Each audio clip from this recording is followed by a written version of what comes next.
Which players must you draft in your rookie drafts? All that and more in this episode of Locked On Dynasty Football Podcast. You are Locked On Dynasty Football, part of the Locked On Podcast Network. Here are your hosts, Marcus Mosher and Kate Magdziuk. Welcome back to the Locked On Dynasty Football Podcast, part of the Locked On Podcast Network, your team every day. We'd like to thank you for making us your first listen of the day. Today's episode is brought to you by the Ultimate Football GM app. If you've ever dreamed of becoming an NFL GM and managing your own football franchise, then this game is definitely for you. To download the game, just visit ultimate-gm.com or look it up in the app stores. Our listeners get a 100% free boost to the franchise when using the promo code Locked On in the game. Again, all in caps, Locked On. I am Marcus Mosher. You can follow me on Twitter at Marcus_Mosher. Joining me today, as always, is Kate Magdziuk. You can check her out on Twitter at Kate Magdziuk. Kate, what's going on? Not much, Marcus. We're going to continue talking about some rookies today, which all the hype, of course. There's so much to love about this time of year. We're just under 2 weeks away from the NFL draft.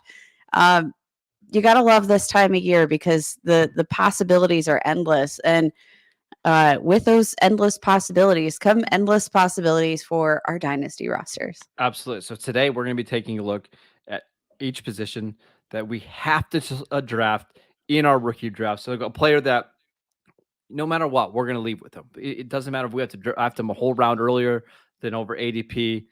We want them on our team. So let's start with quarterback, where it's a little bit trickier. But Kate, who's the one guy that you absolutely have to have? This is like purely speculative, Marcus, and I hate to jump on like the narrative of, well, Josh Allen did it because Josh Allen's Josh Allen. But I'm going to go ahead and go with the value here of Will Levis, who 6'4", 229, has the arm strength for days. I mean, dude could sneeze and the ball would suddenly be 60 yards down the field. I love the arm. That's what I love about Will Levis. And to be honest, like the tier breaks between all of these different quarterbacks outside of Bryce Young for me, like all of these guys are fairly close. Like Anthony Richardson, even for the historical performance he had at the NFL Combine, still has a lot of questions. We don't know what he could be as a passer. Like in the right system, great, but if he's not in the right system, who in the world knows? And at least with Will Levis, we're getting a big guy with a big arm, and sending him into the right system, maybe with some more weapons than he had in Kentucky. We don't know what he could be. He's not going to be Josh Allen, but he might be a decent fantasy option. I get it. I get it. He's the cheapest of the 4 starting quarterbacks right now. He's being drafted, like 10 spots behind Bryce Young, CJ Stroud, and Anthony Richardson. So there's a lot of value there. So I get it. He's mobile enough. He's shown ability to convert on quarterback sneaks, which in fantasy, we love quarterback sneaks, especially at the goal line, because those end up rushing touchdowns for us. But I think for all that Levis has left to be desired in his time at Kentucky, I still think there are questions that he could answer in the right system that we're not giving him credit for. For me, it's Anthony Richardson. And I would draft Anthony Richardson as the number 1 quarterback in this class by a healthy amount. To be clear, I would not draft Will Levis as QB1, just to be clear. Yes. And I understand. But based on the cost. That's just, the value is just so good. If these guys are being drafted in a regular, let's say even a super flex draft, if these guys are being drafted at 2, 3, and 4, but you can get Will Levis in the second round, it's a steal. So I 100% understand. For me, it's just gambling on the trades, right? If Anthony Richardson hits, he could really change my dynasty team and my roster, right? He takes me from a good team to maybe a great team because I do think he's got legitimate QB1 upside with his rushing ability and the way that he can make plays down the field with his arm. So I'm willing to overdraft him compared to the consensus because the tools and the traits and the upside is just so high. I think that's totally fair. Um, and Marcus, you're gonna have to pay up for That's okay. Anthony Richardson right now, QB1 in terms of his dynasty value. But I mean, I get it. Like he's so young. He's not even 21 years old. Nope. He's a baby bird. And for all the accuracy issues that we saw in Florida, again, like similar to Will Levis, didn't necessarily have the best cast of characters around him to we usually say, I want my quarterback to, be able to lift the talent around him. Sometimes you need a little bit of the talent to elevate the play of the quarterback. And that's something that I don't think Anthony Richardson got. But I mean, in terms of upside, yeah, no doubt. He's got the highest upside across the board. All right, Kay, let's pick our running back, the one that we absolutely have to grab next.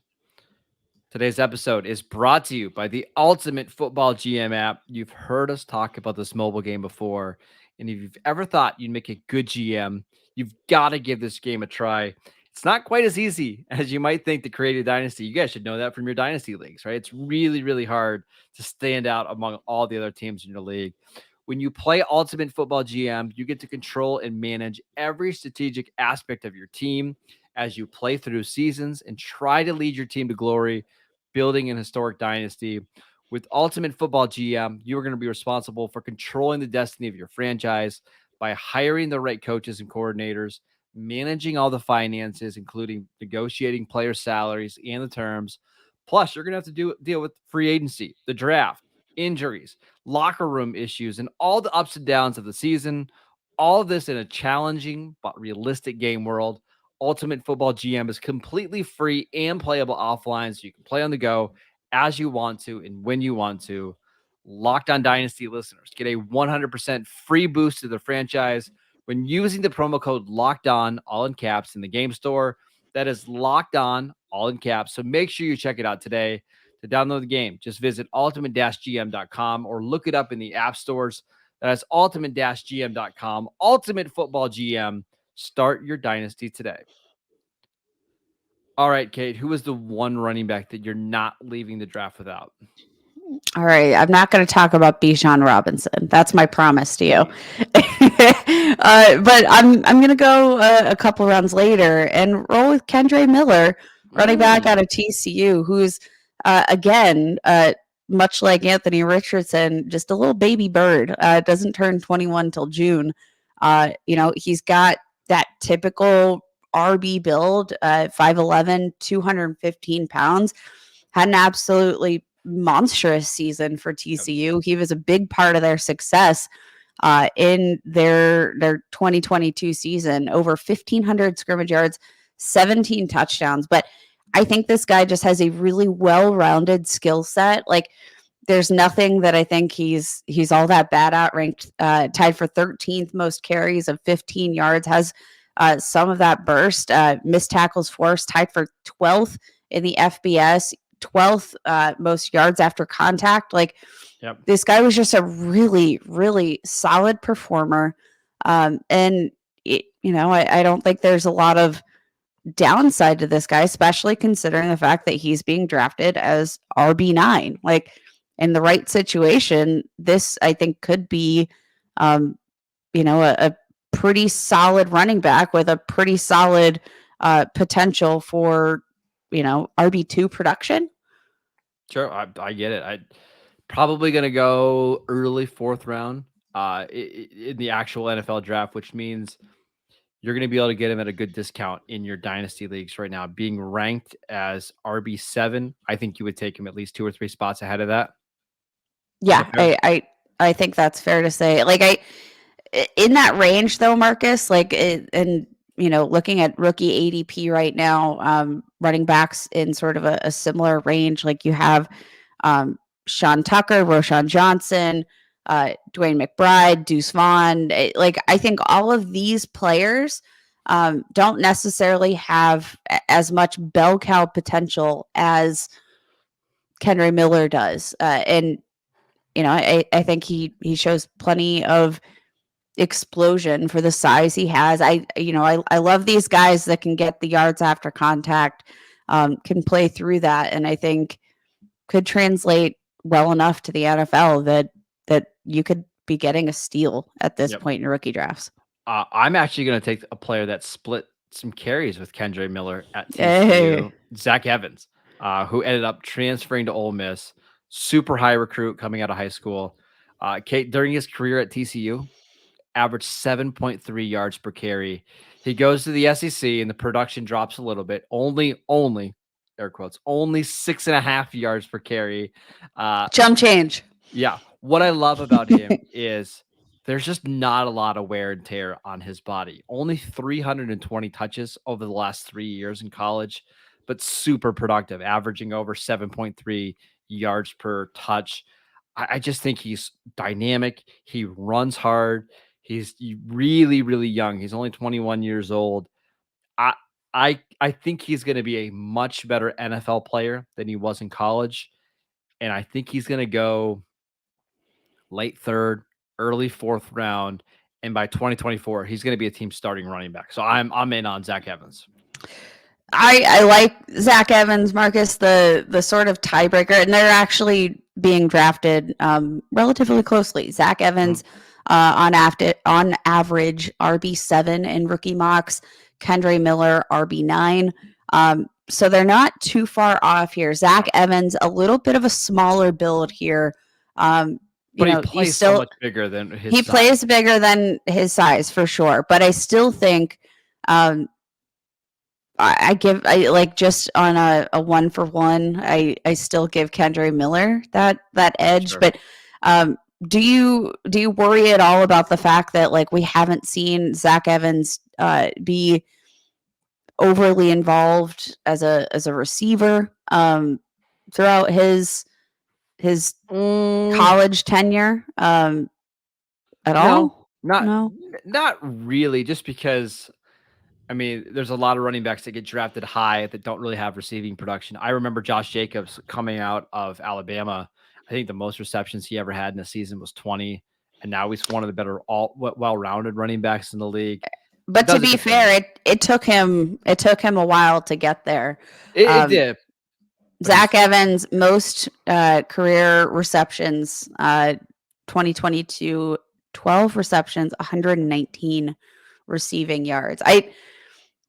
I think he's got plenty of that explosive ability for what he's accomplished in his career, but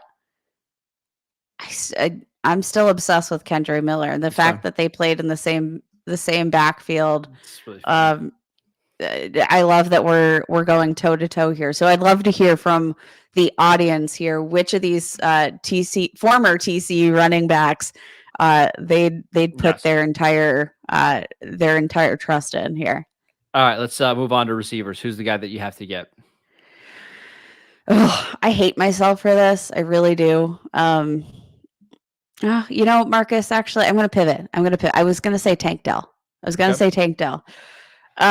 But I'm going to go for the guy that I think might be your guy as well.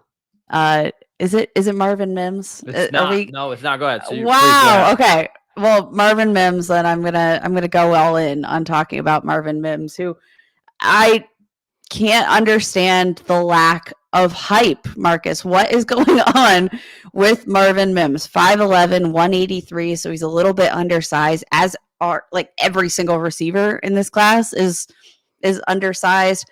Ran a 4.38 at the combine, but speed is literally where he excels, right? Ball skills, speed, ball tracking, that is where Marvin Mims makes his money. He's so smooth.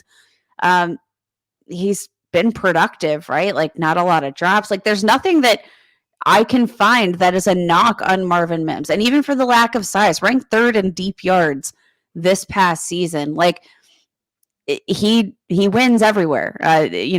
Tied for the 11th most deep catches in the FBS. Like, this is a very talented receiver that I think his speed gives him enough versatility that you're going to be able to use him, I think as a vertical threat. You're going to be able to use him out of the slot because he's going to be able to create these mismatches with his size and his movement skills, but just so explosive, productive. Like, what are we missing with Marvin Mims? Because I feel like the upside is so high.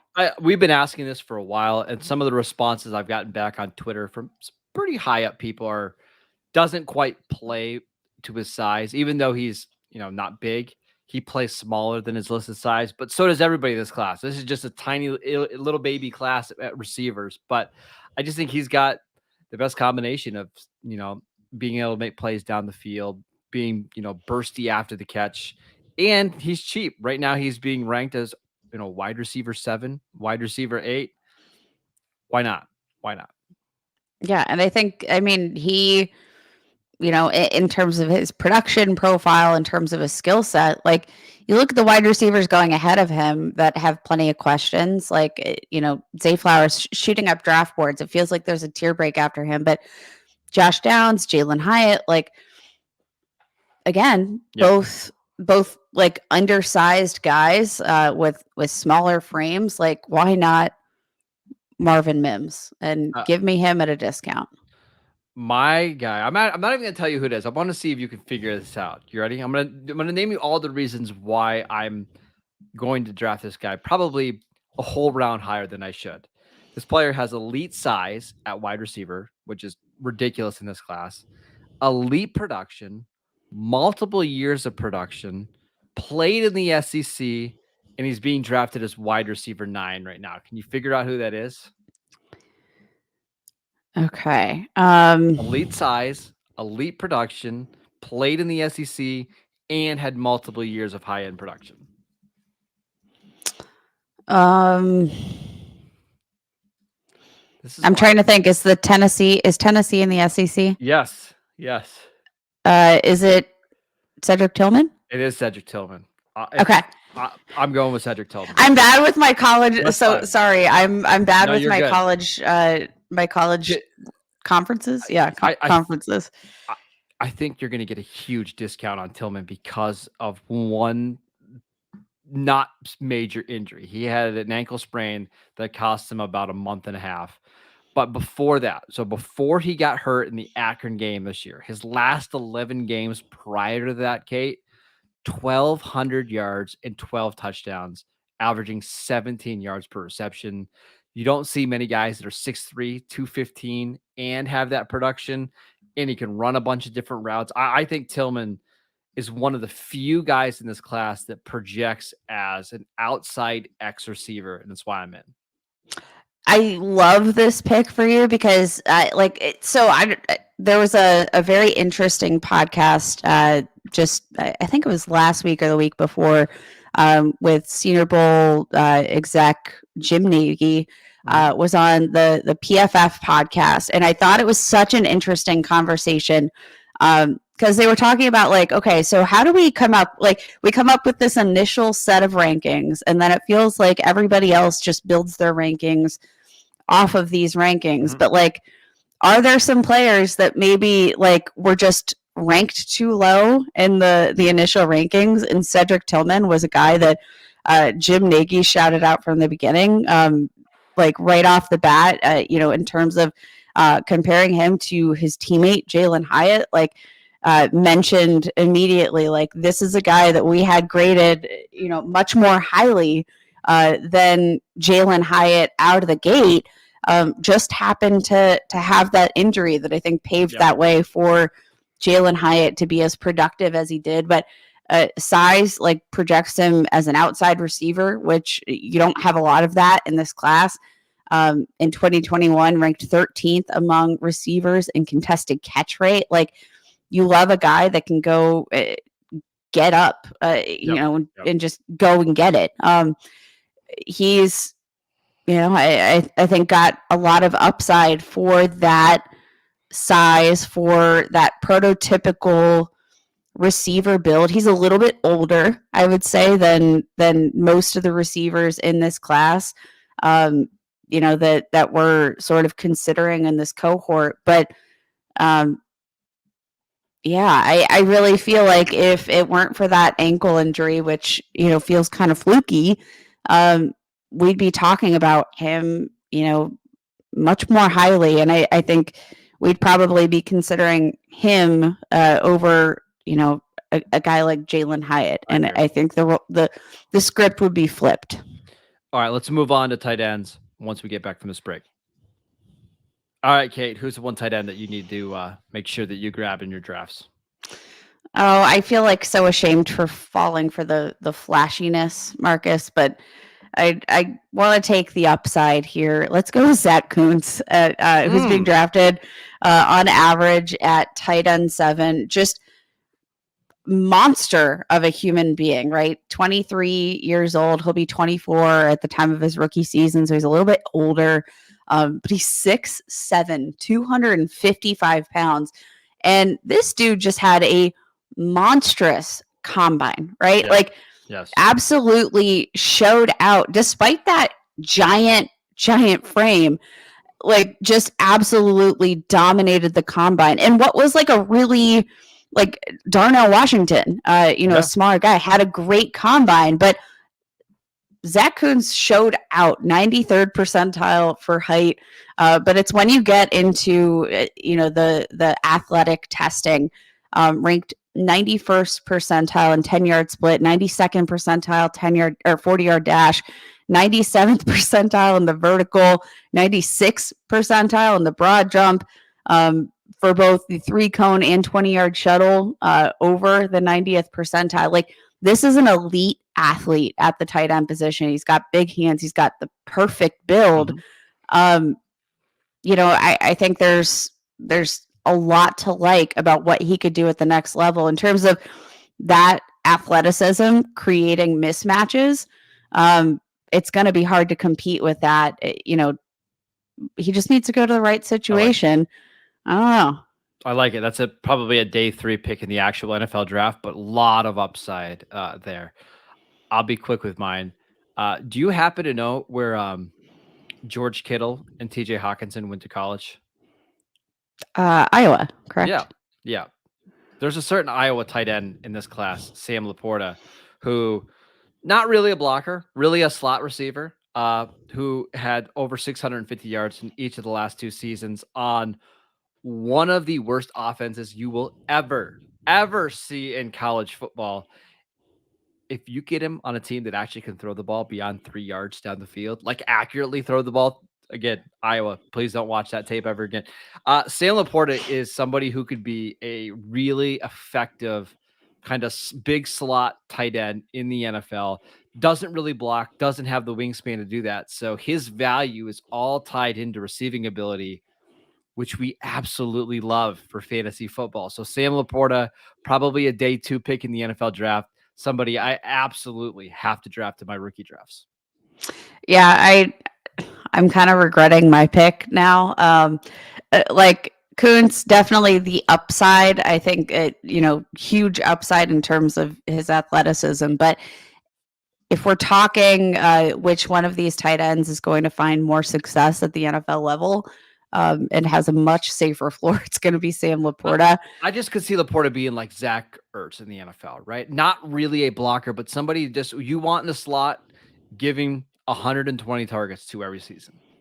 Yeah, I think there's a lot that he does very well, but like there's something to be said for even the fact that he's not really a blocker. Like he's 6'4", 249. Yes. And yeah, that absolutely helps us because it sort of pigeonholes him into that. Like you're playing in the slot, right? You're a giant. You're the biggest slot receiver in the entire world, and that's great. Now, like you don't want it to end up a situation where you get so pigeonholed into that that role that you end up like a Mike Gesicki who's faded into the ether. You would have liked to see a little bit more touchdown production as well, but I mean, Iowa. I would have liked to see Iowa had more touchdown production this year. My gosh. Sam Laporta, get him in your draft. He's being drafted outside of the top 4 tight ends. I can guarantee you he's going to outproduce at least 2 of the guys being drafted ahead of him. Right. He'll outproduce Zach Kuntz, but it's fine. Give me just a chance at that. I just want to see him run a couple routes, and then I'll be satisfied. That is it for today's show. Thank you for making Locked On Dynasty your first listen every day. Now make your second listen to Locked On NFL Scouting Show with the draft dudes. From free agency to the draft, salary cap management, and more. Join NFL experts Kyle Krabs and Joe Marino as they take you through what it's like to build a successful NFL franchise every Monday through Friday. Find Locked On NFL Scouting with the draft dudes wherever you get your podcasts and on YouTube, part of the Locked On Podcast Network, your team every day. I really like to thank you for checking out our show. Please go to YouTube, subscribe over there. You can follow Kate on Twitter at Kate Magdziuk. I'm at Marcus _Mosher. Enjoy your weekend. We'll see you guys right back here on Monday.